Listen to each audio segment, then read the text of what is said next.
Hello aspirants, hello विद्यार्थी, hello students, कैसे हैं आप सभी। होपफुली आप सभी बहुत अच्छे होंगे और अपनी पढ़ाई को कंटिन्यू कर रहे होंगे। मैं अभिषेक कुमार आप सभी का हमारे इस वीडियो लेक्चर में बहुत बहुत स्वागत करता हूं दोस्तों। देखिए दोस्तों, सबसे पहले मैं अपने बारे में बता दूं। My name is Abhishek Kumar, I am mechanical engineer और मैं पिछले 8 वर्षों से अलग अलग कॉम्पिटिशन एग्जाम की तैयारी करवाते आ रहा हूँ। ओके। जिसमें कि मैं आईआईटी की क्लासेस, आईआईटी जेई की क्लासेस, जिसमें कि मैं नीट के एग्जाम की तैयारियां, जिसमें कि मैं एम्स के एग्जाम की तैयारियां, जिसमें कि मैं यूपीएससी की तैयारी, जिसमें लोग आईएएस या आईपीएस के लिए तैयारी करते हैं, जिसमें मैं स्टेट पीएससी की तैयारियां अलग अलग प्लेटफॉर्म पे अलग अलग सैकड़ों हजारों स्टूडेंट को पढ़ा चुका हूं दोस्तों। देखिए दोस्तों, आज का जो हमारा लेक्चर है वो क्लास 11 से रिलेटेड है, जिसमें कि मैं ये कंप्लीट लेक्चर जो है हिंदी और इंग्लिश में लेने वाला हूं। अब आप पूछ सकते हैं कि सर आप हिंदी और इंग्लिश में क्यों लेने वाले हो, खाली एक ही लैंग्वेज में क्यों लेने वाले नहीं। देखिए, इसका कारण यही है दोस्तों कि अगर आप हिंदी मीडियम से हो तो आप हिंदी मीडियम तक ही सीमित ना रहो। आप थोड़ा एक्सप्लोरर करो अपने आप को थोड़ा ग्रोथ करो, क्योंकि आगे जाकर के जब आप कंपटीशन के मार्केट में जाओगे तो आपको इंग्लिश की तो जरूरत पड़ेगी ही सही। और अगर आप इंग्लिश मीडियम के स्टूडेंट हो तो सारी चीजें इंग्लिश में नहीं कर सकते, इसलिए आपको हिंदी का भी नॉलेज होना इंपॉर्टेंट है। इसीलिए जो है मैं हिंदी और इंग्लिश दोनों लेक्चर में, दोनों लैंग्वेज में इस लेक्चर को कंडक्ट करने वाला हूं दोस्तों। तो देखिए, सबसे पहले हम इस लेक्चर की शुरुआत करते हैं। इस लेक्चर की शुरुआत हम इसके सिलेबस से करेंगे और आखिरकार हम कौन सा चैप्टर कवर करने वाले हैं इसके बारे में भी थोड़ी सी इंफॉर्मेशन कलेक्ट करें। यह आपका क्लास 11 का पहला चैप्टर है, जिसमें हम पढ़ेंगे रसायन विज्ञान की कुछ मूल अवधारणाओं के बारे में, some basic concept of chemistry के बारे में। सबसे पहले जब कोई स्टूडेंट 10th पास करके 11 में आता है तो उसका एक ही एम रहता है कि पहला चैप्टर मैं अगर समझ जाऊंगा आराम से तो आगे के लेक्चर जो है मुझे आसानी से समझ में आने लगेंगे। और पहला ही चैप्टर क्लास 11 का इतना डिफिकल्ट से समझाया जाता है भाई, स्कूल में समझ में ही नहीं आता। लेकिन चिंता ना करो आप, जब तक आपके लिए अभिषेक सर यहाँ खड़े हैं आपका काम होता रहेगा। मैं बिल्कुल आपको इस तरीके से समझाऊंगा दोस्तों, आप आसानी से आपको समझ में आ जाएगा और दूसरी बात आप किसी को समझा भी पाओगे, ये सबसे इंपॉर्टेंट बात है। तो देखिए, हम इस चैप्टर में क्या क्या पढ़ने वाले हैं, पहले हम उन टॉपिक्स को डिस्कशन कर लें। इस चैप्टर में आपको मैं कवर कराने वाला हूं सबसे पहले केमिस्ट्री की डेफिनेशन। उसके बाद मैं यहां पढ़ाने वाला हूं रसायन विज्ञान का महत्व, द्रव्य की प्रकृति, द्रव्य यानी कि मैटर और स्टेट्स ऑफ मैटर और इसकी नेचर के बारे में हम पढ़ने वाले हैं। द्रव्य की अवस्थाएं, द्रव्य का वर्गीकरण यानी कि क्लासिफिकेशन ऑफ मैटर के बारे में पढ़ेंगे। रासायनिक संयोग के नियम के बारे में पढ़ेंगे, जिसमें आपके बुक के सिलेबस में, सीजी बोर्ड के सिलेबस में डाल्टन का परमाणु सिद्धांत दिया हुआ है, लेकिन मैं आपको कंपटीशन के पॉइंट ऑफ व्यू से कुछ और कॉन्सेप्ट को भी समझाऊंगा। उसके बाद हम तत्व के बारे में, परमाणु के बारे में, अणु के बारे में, इन सब के अवधारणाओं के बारे में डिस्कशन करेंगे। इसके अलावा जो है हम यहाँ पे परमाणविक और आणविक द्रव्यमान यानी मॉलिक्यूलर मास और एटॉमिक मास के बारे में भी स्टडी करेंगे। उसके बाद हम यहाँ मोल कॉन्सेप्ट समझेंगे, यानी कि मोल कॉन्सेप्ट यानी मोल संकल्पना, जिसको मैंने आपको बताया था पहले लेक्चर में कि स्कूलों में समझ में नहीं आता मोल कॉन्सेप्ट। उसके बाद हम यहाँ अणु द्रव्यमान के बारे में पढ़ेंगे, प्रतिशत संगठन के बारे में पढ़ेंगे। उसके बाद मूलानुपाती सूत्र कवर करेंगे और अणु सूत्र कवर करेंगे। कुछ केमिकल रिएक्शंस यानी रासायनिक अभिक्रियाएं देखेंगे, जिसमें मैं आपको सारे रासायनिक अभिक्रियाओं का सिस्टम बता दूंगा कि कैसे कैसे होता है। ओके, आपको ये लेक्चर जो है आपके लिए मील का पत्थर का काम करेगा और कंपटीशन एग्जाम में इस चैप्टर से कई सारे क्वेश्चन डायरेक्टली पूछे जाते हैं। आपको ये बहुत ज्यादा बेनिफिट पहुंचाएगा। उसके बाद हम यहाँ पे रस समीकरण मिति के कुछ टॉपिक्स हैं उसको कवर करेंगे, हालांकि ये 12 का भी सिलेबस है। और उसके बाद जो है अंकिक प्रश्न यानी कि कुछ न्यूमेरिकल सॉल्व करेंगे। और मुझे पता है कि कई सारे स्कूलों में जो है न्यूमेरिकल सॉल्व नहीं किए जाते, लेकिन आप चिंता ना करो दोस्तों, यहाँ पे करेंगे, इस प्लेटफॉर्म पे आप करोगे बिल्कुल मेरे साथ, मैं आपको तैयारी करवाऊंगा और आपको मैं एक्सपर्ट भी बना दूंगा।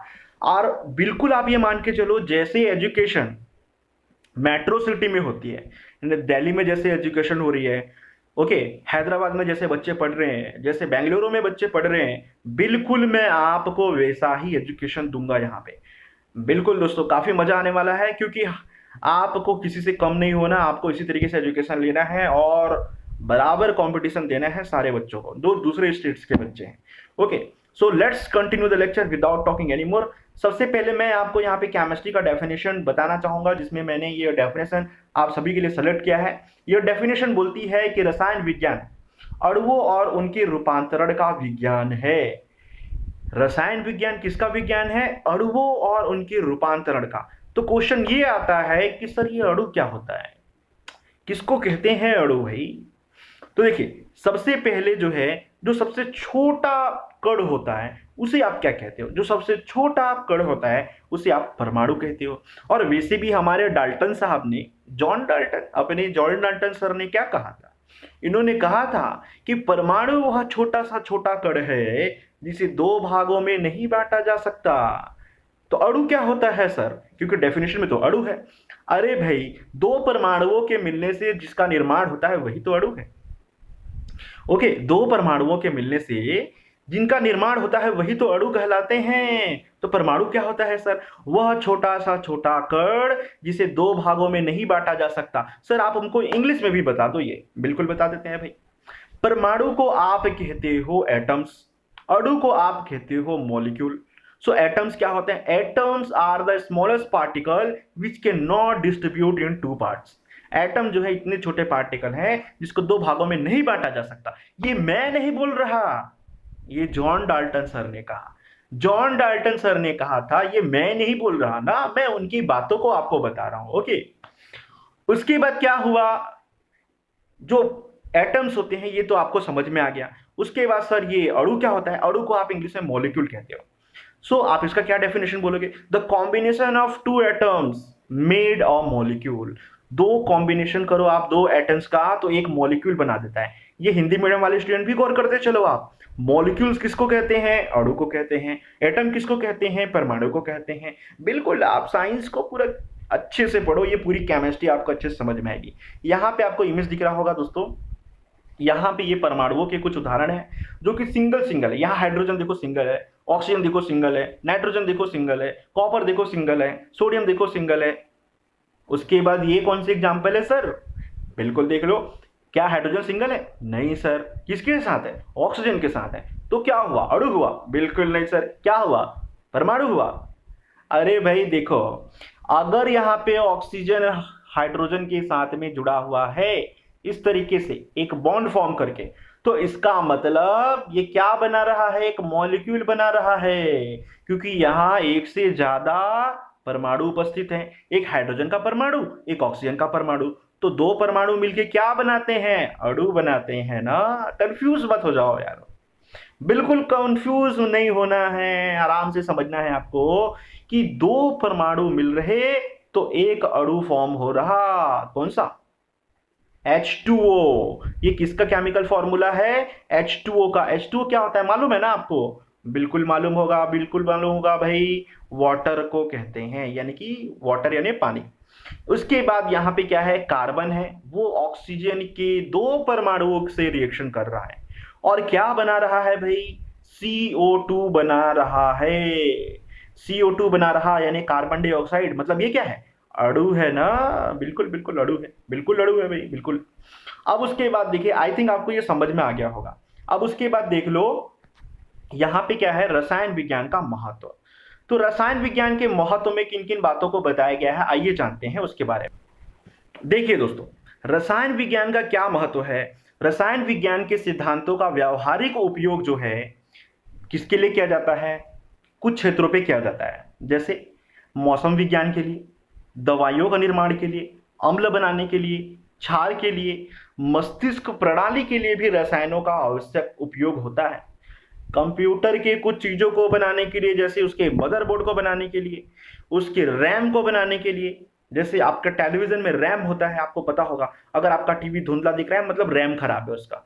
तो उन चीजों को बनाने के लिए जिन मटेरियल से बने होते हैं, जर्मेनियम से वगैरह से, तो उन चीजों या सिलिकॉन से, तो उन चीजों को बनाने के लिए हम केमिकल रिएक्शन का प्रयोग करते हैं। अब आपको समझ में तो आ गया होगा ना कि केमिकल रिएक्शन क्या होता है। नहीं समझ में आया? मैं अभी समझा देता हूं आपको। जैसे एग्जाम्पल के लिए देखिए, सबसे पहले आपके दिमाग में ये क्वेश्चन आ रहा होगा, सर हम केमिस्ट्री तो पढ़ते आ रहे हैं, क्लास 6 से हम पढ़ते आ रहे हैं, लेकिन आज तक हमको ये समझ में नहीं आया कि रासायनिक अभिक्रिया क्या होती है। ओके, और भौतिक अभिक्रिया क्या होती है। बड़ा ही आसान है दोस्तों, आप आराम से समझ सकते हो।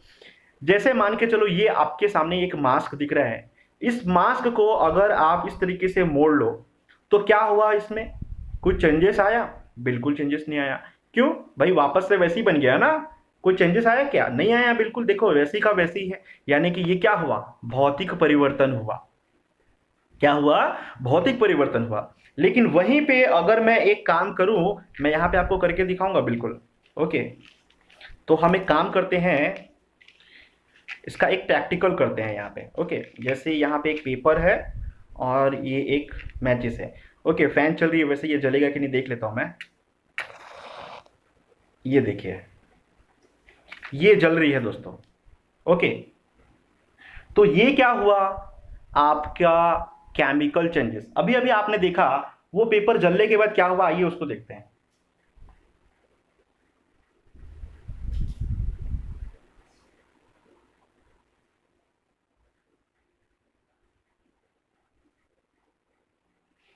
ये देखिए ये बचा, जलने के बाद ये बचा उसका, ये राख बचा। तो ये क्या है उसका? केमिकल परिवर्तन, यानी कि उसमें रासायनिक परिवर्तन हुआ। यानी कि क्या हुआ, जब हमने उस पेपर को जलाया आपने देखा कुछ चीजें हुई। क्या हुई? उसमें से गैस निकला, उसमें से उसका कलर चेंज हो गया, उसमें से स्मेल भी आ रही थी मुझे। ओके, तो यानी कि वहां पे जो चेंजेस दिखाई दे रहा है कि क्या होता है रासायनिक परिवर्तन, कलर बदल सकता है। ओके, क्या हो सकता है रासायनिक परिवर्तन? स्मेल आ सकता है। ओके, क्या हो सकता है रासायनिक परिवर्तन? स्ट्रक्चर चेंज हो गया। वो पेपर के फॉर्म में था, पहले वो ऐसे एक कागज के फॉर्म में था, इस तरीके से कागज के फॉर्म में था, और बाद में क्या बन गया? वो राख बन गया। तो यही होता है रासायनिक परिवर्तन दोस्तों। और ये होता है भौतिक परिवर्तन, इसमें कोई चेंजेस नहीं। इसको आप मोड़ के रख लो, ऐसे करके रख लो, वापस देखो तो वैसे ही है। ये हुआ आपका भौतिक परिवर्तन। आई थिंक आपको ये समझ में आ गया होगा। अब इसके अलावा और थोड़े उदाहरण बताइए सर, बिल्कुल आपके दिमाग में आ रहा होगा। आप दूध पीते हैं, बिल्कुल पिया कीजिए, बहुत अच्छी बात है। जो मिल्क है वो दही में परिवर्तन हो जाता है, उसका स्वाद बदल जाता है। मतलब क्या है? वहां रासायनिक परिवर्तन हो रहा। क्या है वहां? रासायनिक परिवर्तन हो रहा।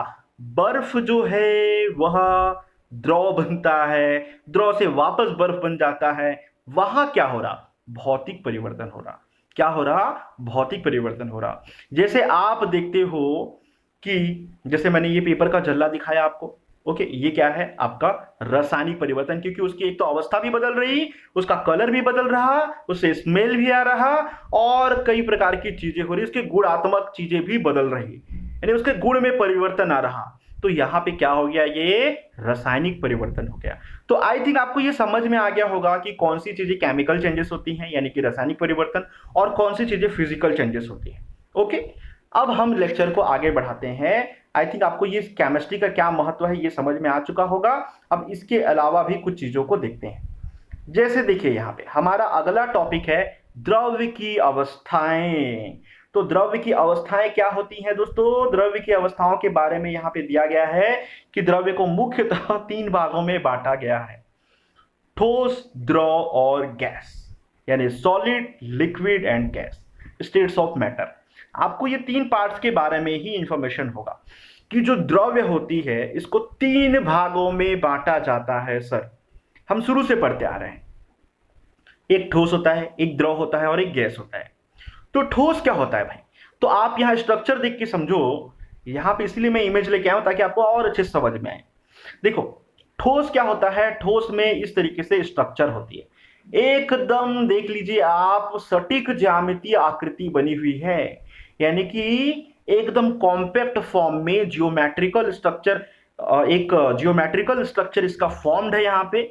ओके, जिसको आप देख सकते हो किस तरीके से यहाँ पे संरचना बनी हुई है, कहीं पे कोई गैप नहीं, एकदम इसके जो कण हैं, इसके जो पार्टिकल हैं वो एकदम पास पास बिल्कुल ऐसे जुड़े हुए हैं, बिल्कुल इस तरीके से जुड़े हुए हैं।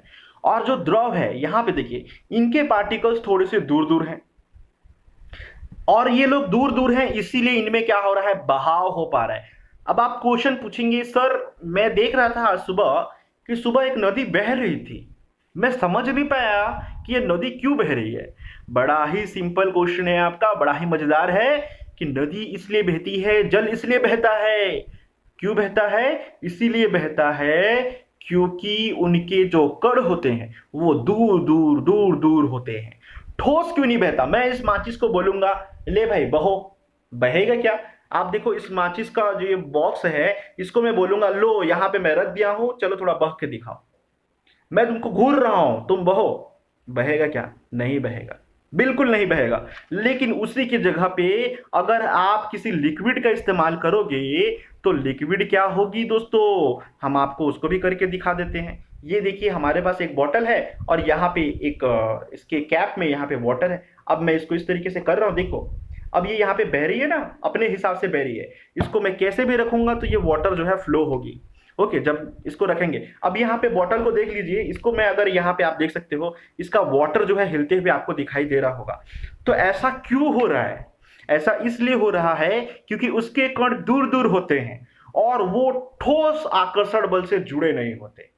यानी कि ठोस के अंदर कोई ऐसा बल है जो उनके कणों को जोड़ कर रखता है मजबूती से, ऐसे बिल्कुल पकड़ के, इसीलिए वो लोग दूर दूर नहीं होते। और इसी वजह से ये मैचिस के जो अलग अलग जिन कणों से बना है, जिन पदार्थ कणों से बना है, जिन द्रव्य से बना है, वो दूर दूर नहीं हो रहे, वो बह नहीं रहे हैं। लेकिन द्रव में ऐसा होता है क्या? बिल्कुल नहीं होता।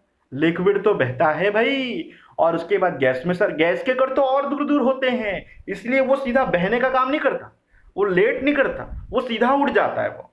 ओके, जो गैस होता है वो सीधा उड़ के चला जाएगा, यहां पे आपको जला वो उड़ने लग जाएगा। क्यों? उसके कण तो दूर दूर होते हैं। इसका मतलब क्या है कि उसके कणों के बीच में, वो जिन कणों से बना है, जिन पदार्थ कणों से बना है, उनके कणों के बीच में आकर्षण बल अत्यंत कम है, बहुत ही कम होता है, एकदम माइनर। इसी वजह से गैस जो है उड़ने लगता है। अब आप क्वेश्चन पूछना, अपने फैकल्टी से भी पूछ सकते हो, अपने दोस्तों से भी पूछना कि भाई आज मैं अगरबत्ती जलाया तो वहां से धुआं निकलने लगा, वो धुआं जो है कभी इधर जाती थी, कभी उधर जाती थी, कभी इधर जाती थी, ऐसा क्यों हुआ भाई?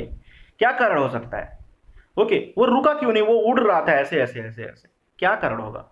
तो उसका आंसर यही है कि उसके पार्टिकल्स जो होते हैं वो काफी दूर दूर होते हैं, जिसकी वजह से वो लोग दूर दूर तक उड़ते लगते हैं। तो आई थिंक ठोस, द्रव और गैस में आपको नया रूप समझने को मौका मिला होगा। आपने पढ़ा जरूर होगा, लेकिन मुझे पूरी उम्मीद है कि समझ में तो आपको आ जाया होगा अच्छे से। कोई बात नहीं, अगर आपको पहले से समझ में आ गया तो और अच्छी बात है, थोड़ा और समझ लो। अब इसके बाद देखो यहाँ पे क्या होता है, ठोस है वो परिवर्तित हो गया द्रव में। क्यों परिवर्तित हुआ भाई? अगर मान के चलो आपके पास आइस का एक टुकड़ा है, अब आइस को आपने उसको गर्म कर दिया, मान लो खुले में रख दिया, तो गर्मी मिलेगी नहीं उसको, तो वह द्रव में बदल गया। ऐसा क्यों हुआ? मतलब ये ठोस जो है ये द्रव में परिवर्तित हो गया, इसके पीछे क्या कारण रहा होगा? बता देंगे क्या? बिल्कुल बिल्कुल बताएंगे भाई। अरे पहले आप बता दो भैया कि ठोस जो है वो द्रव में कैसे बदल गया, और द्रव को और गर्म करे तो वो गैस में बदल गया, ऐसा क्यों हुआ? कारण क्या होगा? क्या कभी आपने सोचा? चलिए आज मिलके सोचते हैं भाई, ज्यादा टाइम नहीं लेंगे, 1 सेकंड में आपको पता चल जाएगा। देखो, जो बर्फ होती है, बर्फ इसलिए पिघल करके लिक्विड फॉर्म में आ जाती है, इसलिए लिक्विड फॉर्म में आ जाती है, बर्फ पिघल करके क्यों आती है? कारण उसका यही है दोस्तों, क्योंकि वह जो है उष्मा को ग्रहण करती है। जब हम उसे गर्म करते हैं तो वह क्या करती है? उष्मा को ग्रहण करती है। इसी वजह से जो ठोस है वह द्रव में परिवर्तित हो जाता है, यानी कि जो बर्फ है वह जल में परिवर्तित हो जाता है, क्योंकि वह उष्मा ग्रहण करती है तो पिघल जाती है बेचारी। हम क्या कर सकते हैं उसमें? तो सर ठीक है, समझ में आ गया, ठोस से द्रव बन गया, मतलब उसने उष्मा ग्रहण किया। बिल्कुल बिल्कुल बिल्कुल। तो द्रव से गैस कैसे बना वो सर? क्या कारण होगा कि द्रव से सीधा गैस बन गया? या क्या कारण होगा कि जो वाटर था, अगर मैं इसको फ्रीजर में डाल दूंगा तो ये बर्फ बन जाएगा? ऐसा क्यों भाई? ये तो नाइंसाफी है। तो भाई ऐसा कोई नाइंसाफी नहीं है, जिस उष्मा को ग्रहण करके ये जल का निर्माण हुआ है। आपको पता है ना, ग्लेशियर पिघलती है तो समुद्र में पानी भरता है, उसी पानी का वाष्पीकरण होता है, वो ऊपर जाता है बादलों में, बादलों में कन्वर्ट हो जाता है और फिर बारिश होती है, और उसी को हम पानी के रूप में पीते हैं, प्यूरेट करके उसको। ओके, तो यहां पे देखो क्या है एक्चुअली में, ये बर्फ के रूप में फिर कैसे जमेगा ये वाटर? तो क्या होगा इसका आंसर?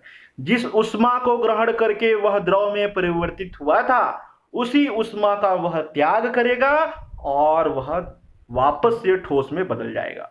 जो द्रव है वह जिस उष्मा को ग्रहण करा था, पहले बर्फ था, बर्फ से वो क्या बना था, द्रव बना था, जिस उष्मा को ग्रहण करके वो बना था, उस उष्मा को वो छोड़ देगा और वापस से क्या बन जाएगा, ठोस बन जाएगा। बड़ा ही आसान है सर, आई थिंक आपको समझ में आ गया होगा। अच्छा ये बता दो कि द्रव से गैस में कैसे परिवर्तन, अरे भाई द्रव है उसको और गर्म कर दो, तो जो वाटर है वो स्टिंग के फॉर्म पे उड़ के ऐसे ऐसे जाने लगेगी। ओके, क्यों? क्योंकि जब हमने उसको और गर्म किया तो क्या परिवर्तन हुआ, पहले तो हमने इसको गर्म किया तो इसके कण दूर दूर चले गए, अरे यहां गर्मी लग रही है, अरे यहां गर्मी लग रही है, ऐसे बोल बोल के उसके कण यहां से वहां हो रहे थे भाई, और ये लोग दूर दूर जा रहे थे। जब दूर दूर गए तो बोले हाँ ठीक है चलो, लेकिन जब हमने और वहां पे आग लगा दी तो फिर क्या हुआ, इसके कण दूर दूर भागने लग गए, एक कण तो दूर चला गया, फिर दूसरा कण और दूर चला गया। बोला कि नहीं भाई अब हम दूर दूर ही रहेंगे, वही ठीक है, और वह परिवर्तित हो गया गैस के रूप में। तो ये जो हमको देखने को मिल रहा है यहाँ पे, ये सभी क्या है, ठोस, द्रव और गैस के बारे में नॉलेज था, जो आई थिंक आपको कुछ इंटरेस्टिंग वे पे समझ में आया होगा। जब वापस गैस से द्रव बनाना है तो क्या करेंगे, ठंडा कर लो भाई, जो कण दूर दूर थे। यहां पे देखिए मैं आपको थोड़ा सा क्लियरली समझा देता हूं, जो कण काफी दूर दूर चले गए थे, दूर दूर, वो वापस ठंडा करने पे क्या होगा, इतने पास आएंगे, यानी कि द्रव अवस्था में। जो पहले गैस के रूप में थे वो ठंडा करने पे क्या होगा, इतने पास आएंगे द्रव अवस्था में। जब आप उसको और ज्यादा ठंडा करोगे तो फिर वो क्या होगा, वापस से ऐसे करके जुड़ जाएगा इस तरीके से, और क्या बन जाएगा, वो एक सॉलिड बन जाएगा। मतलब उसके कणों में इस तरीके से, यहाँ पे देख रहे हो ना, यहाँ पे किस तरीके से ये जुड़ा हुआ है ऐसे, तो एक बंध यहाँ पे निर्मित होगा, तो वो हो जाएगा सॉलिड के रूप में दोस्तों, और इस तरीके से वापस वो सॉलिड में चेंज होगा। उसके लिए गैस को क्या करनी पड़ेगी, उष्मा का त्याग करना पड़ेगा भैया, उष्मा त्याग दो, ज्यादा गर्मी अच्छी नहीं वरना धुआं बन के उड़ जाओगे। बिल्कुल। अब इसके बाद देखो आगे, हम इसको थोड़ा से इस एग्जांपल से समझते हैं। एक्चुअली में जो स्टेट्स ऑफ मैटर है वो जो है 5 भागों में बटी होती है। जो 3 भाग हमको स्कूल में पढ़ाए जाते हैं वो तो बुद्धू बनाया जाता है, एक्चुअली में ये 5 भागों में बटी होती है। लेकिन पांचवा भाग आप कंपटीशन एग्जाम की तैयारी में मैं आपको बताऊंगा।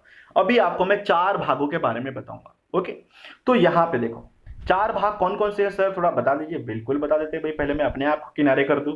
ओके, तो यहाँ पे देखिए, आपको मजा आ रहा है कि नहीं दोस्तों, बिल्कुल मजा आ रहा है ना, हाँ बिल्कुल ऐसे ही इंजॉय से पढ़ते रहिए, है ना। फिर उसके बाद देखिए यहाँ पे है सबसे पहले डायमंड, ये क्या है, सॉलिड है भाई, सबसे ठोस, जिसके एक ऐसा पदार्थ होता है हीरा, जिसके कण अत्यधिक प्रबलता से जुड़े होते हैं, अत्यधिक सबसे कठोर होता है डायमंड। ओके, यानी कि सॉलिड फॉर्म में होता है।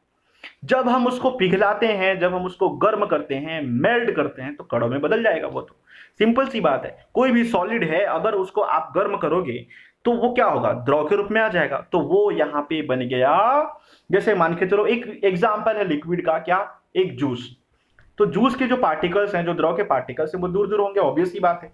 ठोस के पार्टिकल्स ऐसे बंधे होंगे, देख रहे हो ना कैसे बंध बना हुआ है। सर इन बंधों को क्या बोलते हैं, इनके बीच आप बोल रहे थे कि आकर्षण बल होते हैं, आपने बताया नहीं कि उन आकर्षण बल को क्या बोलते हैं। अरे भाई बिल्कुल बता देता हूं, उनको बोला जाता है इंटर मॉलिक्यूलर फोर्स। आप इसको नोट डाउन कर लो भाई, बिल्कुल इंटर मॉलिक्यूलर फोर्स, यानी अंतराणुक बल, अंतराणुक बल कहा जाता है इनको। अब इसके बाद थोड़ा समझिए, इसका मतलब क्या है कि अंतराणुक बलों में जितनी दूरी होगी उतना ही वह क्या होगा, कम बल से जुड़ा होगा, उतना ही कम बल से जुड़ा होगा, उतना ही वो क्या होगा, गैसीय फॉर्म में होगा। कम बल से जुड़ा होगा, द्रव फॉर्म में होगा। अधिक बल से जुड़ा होगा, ठोस फॉर्म में होगा। तो सर चौथा अवस्था क्या है, चौथे अवस्था को हम प्लाज्मा के नाम से जानते हैं दोस्तों। क्या कहते हैं, प्लाज्मा। इसका बेस्ट एग्जांपल है आपका नियॉन साइन। अब ये क्या होता है थोड़ा देखिए, इसमें क्या है, जैसे मान लीजिए ठोस को आपने गर्म किया, द्रव अवस्था में बदला, द्रव को आपने गर्म किया, गैस अवस्था में बदला। लेकिन जब आप गैस को और ज्यादा गर्म करते हो तो यह आयन के रूप में बदल जाता है। यही होता है आपका प्लाज्मा का अवस्था। ओके दोस्तों, ओके, आई थिंक आपको समझ में आ गया होगा। अब सर थोड़ा सा आप बता दोगे क्या कि ठोस में, द्रव में और गैस में क्या क्या अंतर आपको देखने को मिलते हैं। बिल्कुल बताएंगे भाई, बिल्कुल बताएंगे। ओके, सबसे पहले हम यहाँ पे पढ़ लेते हैं ठोसों के बारे में। द्रव की अवस्थाओं में अंतर कवर करेंगे। सबसे पहले हम यहाँ ठोस के बारे में पढ़ेंगे, यानी कि सॉलिड के बारे में। तो आइए जानते हैं सॉलिड के गुणधर्मों पे विचार विमर्श करते हैं कि सॉलिड क्या बोलता है हमें और क्या बताना चाहता है। आप स्क्रीन पे देख सकते हो, यहाँ पे आपको एक सॉलिड फॉर्म दिख रहा है। ये सॉलिड एक मटेरियल है, ओके, जो लकड़ी का गत्ते के फॉर्म में है, एक कार्डबोर्ड है वो। और उसके बाद आप देख सकते हो उसके जो मॉलिक्यूल चैम्बर होता है, यानी उसके जो पार्टिकल्स होते हैं, उसके जो कण होते हैं छोटे छोटे, वो किस तरीके से स्ट्रक्चर फॉर्म करते हैं। यहाँ पे देख लो आप, बिल्कुल एकदम कॉम्पैक्ट फॉर्म में यहाँ पे ये स्ट्रक्चर फॉर्म हुआ हुआ है भाई। इसमें कोई दिक्कत नहीं है, बेस्ट तरीके से यहाँ बताया गया है, ओके। और इसी तरीके से इसका स्ट्रक्चर बनता है। अब इसके बाद देखो यहाँ पे पहला कॉन्सेप्ट है, इसका क्या क्या गुण होता है। पहला गुण तो ये है कि वे निश्चित द्रव्यमान होता है, इसका आयतन निश्चित होता है और आकार निश्चित होता है। इसका मतलब क्या है कि अगर मेरे पास मान के चलो ये एक ठोस है, ये एक बनाना है, अब ये एक ठोस के फॉर्म पे है। चलो इससे बेटर एग्जांपल ले लेते हैं अपन, ओके। जैसे ये एक कॉपी है, ये एक ठोस के रूप में है। अब मैं बोलूंगा कि इसको जो है अगर मैं ऐसे मोड़ दिया तो इसका वजन कम हो जाएगा, तो आप मानोगे क्या? नहीं होगा ना भाई, बिल्कुल नहीं होगा। आपको समझ में आएगा, बिल्कुल, बहुत समझदार हो आप। तो यानी कि उसका द्रव्यमान क्या होता है? निश्चित होता है। अच्छा, इसका आयतन बदलेगा क्या? आयतन क्या होता है? जितनी जगह वो कवर करता है, जितनी जगह वो घेर के रखता है, वही इसका आयतन होता है। तो ये जो कॉपी है, इस तरीके से ये रेक्टेंगल फॉर्म में आप देख सकते हो, तो ये कॉपी का आयतन बदलेगा क्या दोस्तों? नहीं बदलेगा, ये जैसा है वैसे ही रहेगा। आज भी वैसे है, 10 साल भी वैसे ही रहेगा, 10 साल बाद भी वैसे ही रहेगा, कोई परिवर्तन नहीं आएगा भाई। तो आयतन तो वैसे ही रहा। आकार बदलेगा क्या? उसका आकार भी नहीं बदलेगा, वैसे का वैसे ही रहेगा, जब तक उसमें कोई बाह्य कारक ना लगे। अगर मैं फाड़ के फेंक दूंगा तब तो आकार बदल जाएगा ना, तो वो बाकी बात है, क्योंकि उसमें मैं एक्सटर्नल फोर्स लगा रहा हूं। उसके बाद वे असंपरीय और कठोर होते हैं। इसका मतलब क्या है? इसका मतलब यह है दोस्तों, उसको दबाया नहीं जा सकता। अब यही एग्जांपल ले लो, मैं एक और एग्जांपल दिखाता हूं आपको, ओके।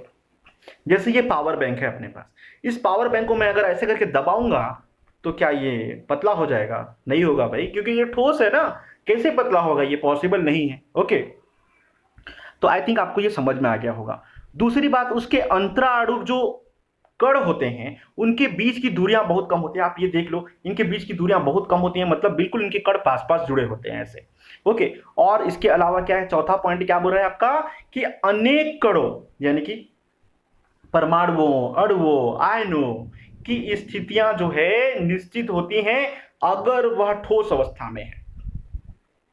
अगर वह ठोस अवस्था में है तो उनकी स्थितियां निश्चित होंगी। एग्जाम्पल के लिए डायमंड का देख लो, अभी अभी मैंने आपको डायमंड का स्ट्रक्चर दिखाया था, ये कितना कॉम्प्लेक्स स्ट्रक्चर था भाई। यहाँ पे देख लो, इस तरीके से ये स्ट्रक्चर होता है। मैं आपको और इमेज से यहाँ पे थोड़ा सा क्लियरली इसको विजिबल करा दे रहा हूँ ताकि आपको और समझ में आए। ये देखो आप, ये देखो, ये ठोस की अवस्था है, ये ठोस का चित्र है। आप देख सकते हो कि ठोस के कण कैसे जुड़े होते हैं पास पास।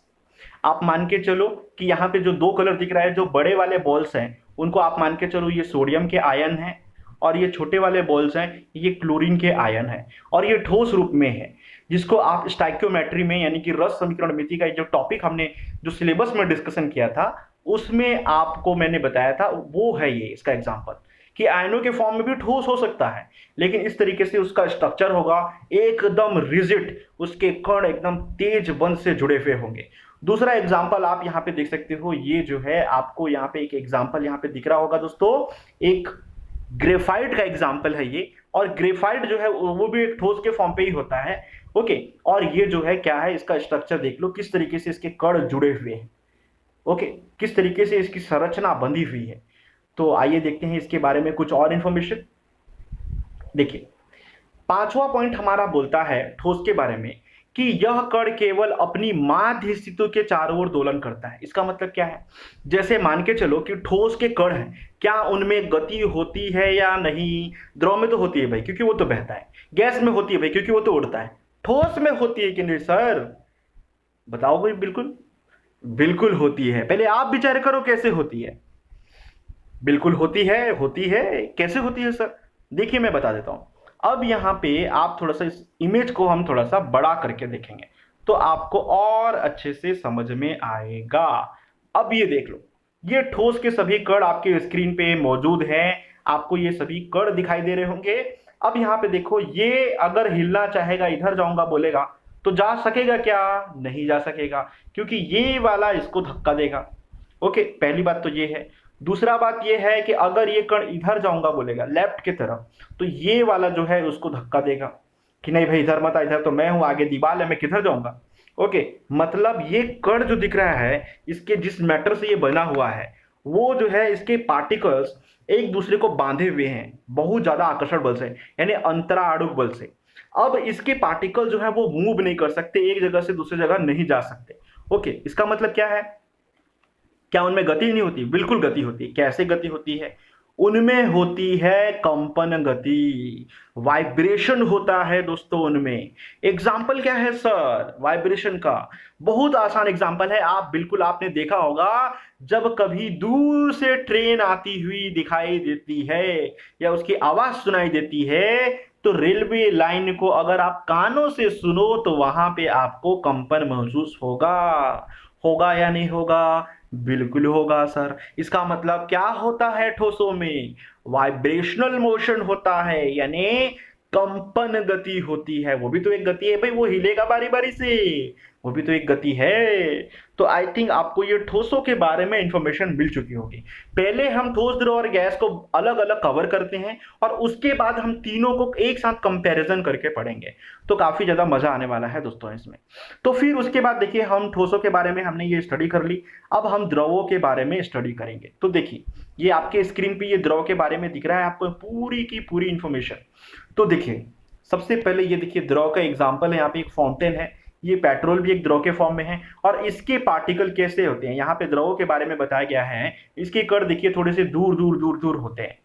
तो आप इसको कैसे समझ सकते हो भाई? बड़ी आसानी से समझ सकते हो कि द्रव के कण ठोस की तुलना में दूर दूर होते हैं। बहुत आसान है। अच्छा, द्रव के गुणधर्म क्या है, उनकी प्रॉपर्टीज क्या है भाई? पहला गुणधर्म बोलता है इनका आयतन तो निश्चित होता है भाई। आयतन निश्चित होता है मतलब देखो, ये एक बॉटल है, ये एक सिलेंड्रिकल फॉर्म में है, यानी कि एक बेलन के फॉर्म में है। तो बेलन के फॉर्म में है, अब मैंने इस वाटर को ऐसे रखा हुआ है, तो क्या इसका आयतन परिवर्तित होगा? इस बोतल का, इस बोतल के पानी का आयतन परिवर्तित होगा? नहीं भाई, ये सुबह से शाम तक ऐसे सिलेंड्रिकल फॉर्म में ही रहेगा। बदलेगा क्या? नहीं बदलेगा। क्या ये ऐसे आयताकार फॉर्म में दिखाई देगा मुझे? नहीं देगा। तो इसका आयतन तो फिक्स हो गया ना। बिल्कुल, मतलब द्रव निर्भर करता है कि उसे जिस स्थान पे रखोगे उसकी अवस्था पे निर्भर करता है। द्रव किस पे निर्भर करता है? कि जिस स्थान पे रखोगे उसकी अवस्था पे निर्भर करता है। अच्छा, तो ऐसी बात है। अच्छा, उसका आकार जो है पर आकार परिवर्तित होता रहता है। मतलब क्या कि पहले हमने सिलेंड्रिकल बॉटल में डाल के रखा तो इसका आकार ऐसे था, अगर मैं इसको एक कंपास बॉक्स जैसे एक रेक्टेंगल पॉट में अगर डालूंगा तो उसका शेप वैसी हो जाएगा। तो इसका आकार परिवर्तित होता रहेगा, लेकिन इसका आयतन परिवर्तित होगा क्या? नहीं होगा भाई। कहां से परिवर्तित होगा इसका आयतन? ओके, कोई चांस ही नहीं है। तो सर थोड़ा सा और समझा दो इस आयतन को। देखो, सबसे पहले आप समझो कि आयतन का यूनिट क्या होता है, उसका मात्रक क्या होता है। तो आयतन का मात्रक होता है दोस्तों, हम केमिस्ट्री में मोस्ट ऑफ द टाइम जो है सेंटीमीटर का घात 3 यानी कि घन सेंटीमीटर को आयतन के रूप में इस्तेमाल करते हैं।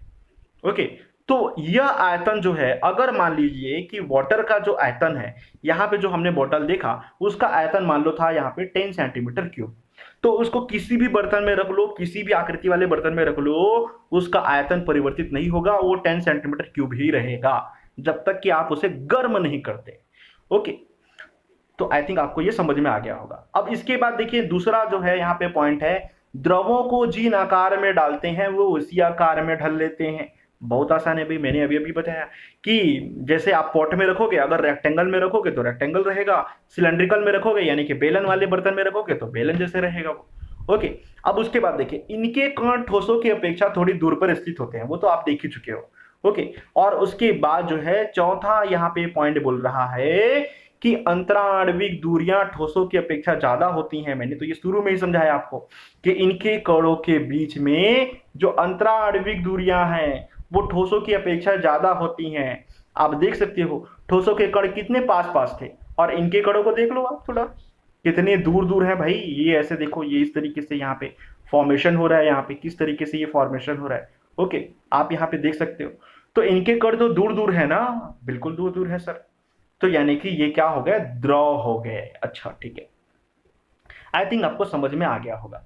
अब उसके बाद देखो गैसीय अवस्था के बारे में। तो गैसीय अवस्था के बारे में भी थोड़ा जानकारी ले लेते हैं भाई।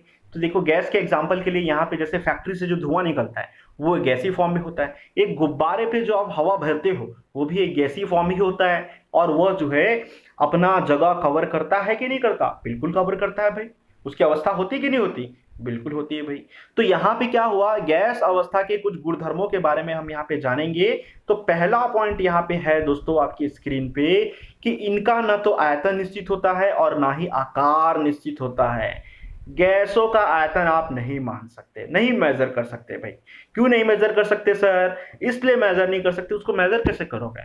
जैसे ही उसको मेजर करने के लिए दूसरे पॉट में डालोगे वो कहीं से बाजू से उड़ जाएगा, तो एक्यूरेट उसका मेजरमेंट आपको नहीं मिलेगा। एक्यूरेट आप उसको मापन नहीं कर सकते, मेजर नहीं कर सकते, इसलिए उसका आयतन हमको पता नहीं चलता कि वो कितना है। तभी तो जब आप एक सिलेंडर को देखते हो, सिलेंडर का आयतन अलग दिखाई देता है आपको, उसमें रहेगा तो वो अलग फॉर्म में रहेगा। जब वो बाहर निकल जाएगा और उसको किसी और चीज में डाल दोगे तो उसमें उसका आयतन आपको अलग नजर आएगा। तो सभी चीजों में उसका आयतन हमको परिवर्तित नजर आते हुए दिखाई देता है। और यहाँ पे देखो क्या है, और ना ही इसका आकार निश्चित होता है। गैस का आकार निश्चित नहीं होता भाई। ओके, गैस का आकार निश्चित होगा क्या? नहीं हो सकता। वो जैसा चाहेगा वैसे आकार अपने हिसाब से बनाएगा। क्योंकि अगर मैं बोलूंगा कि गैस को देखो यहाँ पे कितनी सारी ऑक्सीजन उड़ रही है, ये देखो ये देखो ये देखो, क्या दिख रहा है आपको? नहीं दिख रहा है, तो उसका आकार कैसे बताओगे कि आप गैस का आकार कैसे होता है? ओके, तो बाकी जितनी भी चीजें हम पढ़ते हैं वो एजम्पशन है, वो माना की है। ओके, तो इसके बाद देखिए आपका नेक्स्ट पॉइंट बोल रहा है कि गैस को जिन आकार में डालते हैं वो उस पात्र में पूरी तरह फैल जाता है। ये तो सत्य है, क्योंकि देखो जैसे आप सिलेंडर में डालोगे तो वो सिलेंडर के फॉर्म पे दिखाई देगा आपको। जैसे आपने यहाँ पे एक सिलेंडर भरवाया तो ये आपको सिलेंडर के फॉर्म में दिखाई देगा। जैसे आपने यहाँ पे बलून का इस्तेमाल किया तो वो बलून के फॉर्म में पता चलेगा, हाँ भाई ये गैस इसके अंदर है, आप देख सकते हो, इसका यूज कर सकते हो। ओके, तो इस तरीके से आपको ये समझ में आ रहा होगा। फिर उसके बाद नेक्स्ट पॉइंट क्या बोलता है कि ये बोल रहा है कि इनके कण ठोस व द्रव की अपेक्षा दूर दूर होते हैं, कुछ ज्यादा ही दूर दूर होते हैं, जिसके बारे में हमने डिस्कशन करा था।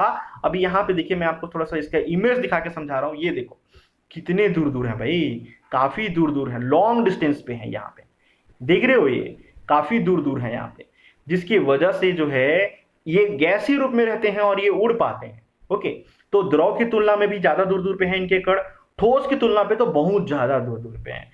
तो ये हो गए आपके ठोस, द्रव और गैस की कहानी। अच्छा, फोर्थ पॉइंट क्या है सर? फोर्थ पॉइंट ये बोल रहा है कि अंतराण्विक दूरियां ठोस व द्रव की अपेक्षा ज्यादा होती हैं। इनके कणों के बीच जो है जो अंतराण्विक दूरी होती है, दो कणों के बीच की जो दूरी होती है ठोस और द्रव की तुलना में ज्यादा होती है दोस्तों। बिल्कुल बिल्कुल बिल्कुल। अब इसके बाद देखिए हम यहाँ पे हम इसको समझ चुकी कि ठोस क्या होता है, द्रव क्या होता है और गैस क्या होता है।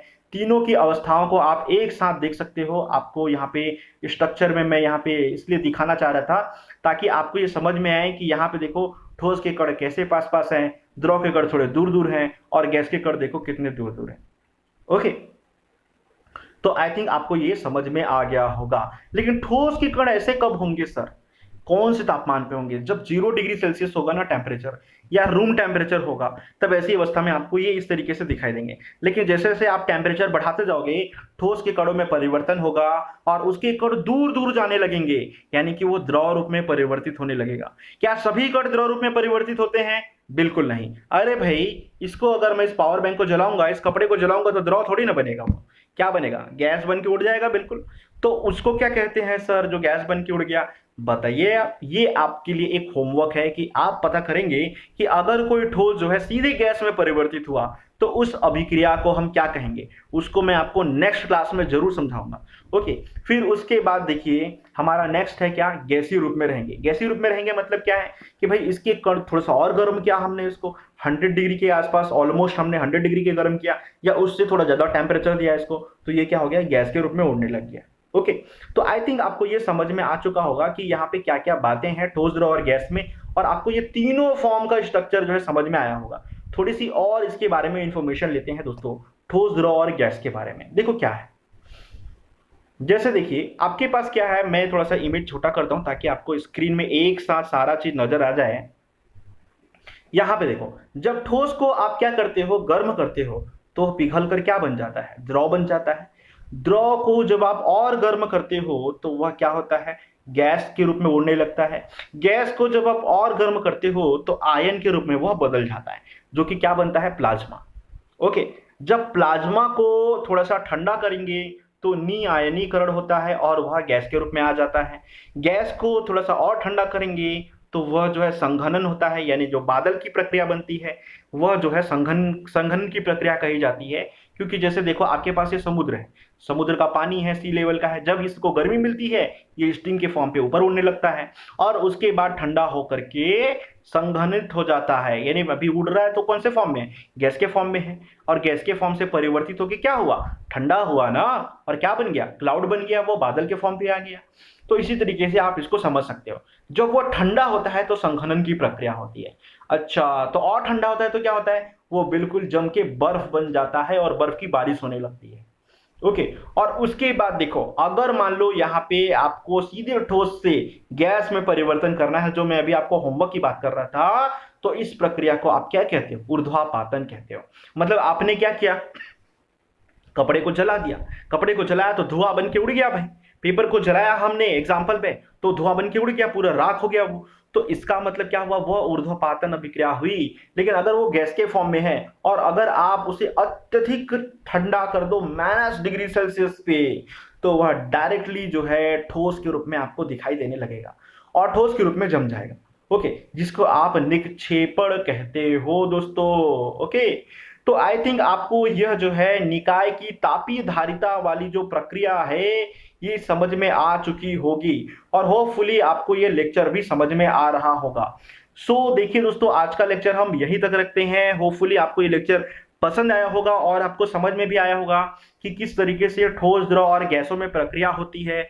और मुझे पूरी उम्मीद है कि अगर आपको ये लेक्चर पसंद आता है तो आप कंटिन्यू वॉच करोगे और अपने दोस्तों को, अपने रिश्तेदारों को, अपने जितने भी फ्रेंड्स हैं उनको भी बिल्कुल इस प्लेटफॉर्म पे बुलाइए, उनकी भी हम तैयारी कराएंगे इसी तरीके से। और फिर आप लोग आपस में कंपटीशन देना है, एक दूसरे से क्वेश्चन पूछना, तब तो मजा आएगा। एक अकेला इंसान जो है सारी चीजों को नहीं सीख सकता, उसको एक कॉम्पिटिटर की जरूरत पड़ती है जिसको कंपटीशन दे, तभी जो है उसका परसेंटेज हाई होता है। मैं अपना खुद का अनुभव बता रहा हूँ कि मैं भी जब अकेले पढ़ रहा था तो क्लास में मैं अपने स्कूल में भले ही फर्स्ट आता था, लेकिन मुझे भी तब जानकारी हुई जब कोई दूसरे स्कूल में मैं गया और वहां पे मुझे कॉम्पिटिटर मिले। वहां जो लड़का फर्स्ट आता था उसको मुझे कंपटीशन देना पड़ा और फिर जब मैंने उसको बीट किया तब मुझे जाके लगा कि कंपटीशन में ही असली पढ़ाई होती है।